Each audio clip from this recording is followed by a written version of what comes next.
बहाना साइंटिस्ट का इलाज कराइए, यह असफलता की बीमारी है।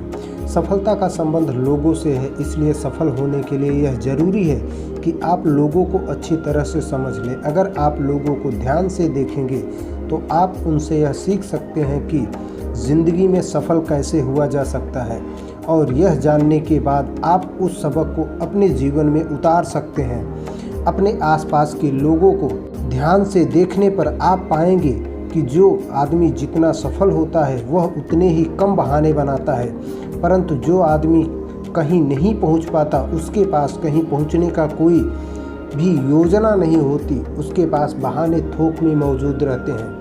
असफल लोग जल्दी से बता देते हैं कि वह उस काम को क्यों नहीं कर सकते या वो क्यों असफल हैं, परंतु सफल आदमी बहाने कम और काम ज़्यादा करता है। किसी भी बीमारी की तरह बहाना साइंटिस्ट का इलाज अगर वक्त पर सही नहीं किया जाए तो वह हालात और हालत दोनों बिगाड़ सकती है।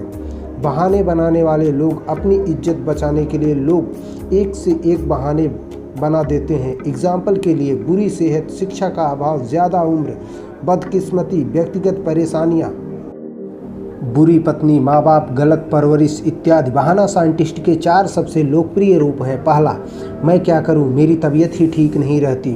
दूसरा, परंतु मेरे पास सफल आदमियों जितनी बुद्धि नहीं है। तीसरा बहाना, कोई फ़ायदा नहीं, मेरी उम्र ज़्यादा है, या वो कम उम्र का बहाना बनाएंगे। चौथा और सबसे लोकप्रिय बहाना, मेरा मामला अलग है, मेरी तो किस्मत ही खराब है। यह 4 बहाने बनाने में बहाना साइंटिस्ट के लोग माहिर होते हैं। बहाना बनाने वाले लोगों के पास बहाना बनाने का खजाना होता है बहानों का, लेकिन हम यहाँ पर इससे कैसे बच सकते हैं, या यूँ कहा जाए इससे कैसे बचा जा सकता है।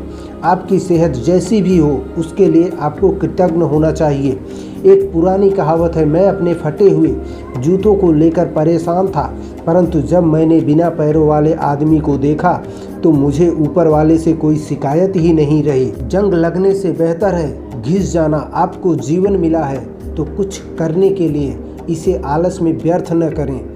दरअसल महत्व इस बात का नहीं है कि आप में कितनी बुद्धि है, बल्कि इस बात का है जो बुद्धि आपके पास है आप उसका किस तरह से उपयोग करते हैं। किसी काम में जुटे रहिए जब तक कि वह पूरा न हो जाए, यही असली पते की बात है। जुटे रहने की क्षमता ही योग्यता का 95%, 95% हिस्सा है। तुम्हारी उम्र तुम्हारी सफलता की राह में तब तक बाधा नहीं बन सकती जब तक कि तुम खुद बाधा न बनाओ।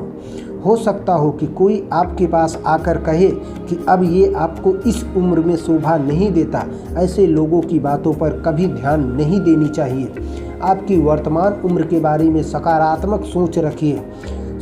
यह सोचिए कि मैं अभी युवा हूँ, नए लक्ष्यों को हासिल करने की कोशिश करते रहिए। भविष्य में आप उस काम को करने की कोशिश कीजिए जिसे आप करना चाहते हैं। जब आपको लगे कि कोई आदमी खुशकिस्मत है तो ज़रा गौर से देखिए, तब आपको यह लगेगा जिसे आप अच्छी किस्मत का हवाला दे रहे थे, दरअसल ये उसकी तैयारी और योजना, सफलता, कड़ी मेहनत, उसकी सही सोच और सकारात्मक नज़रिए का परिणाम है।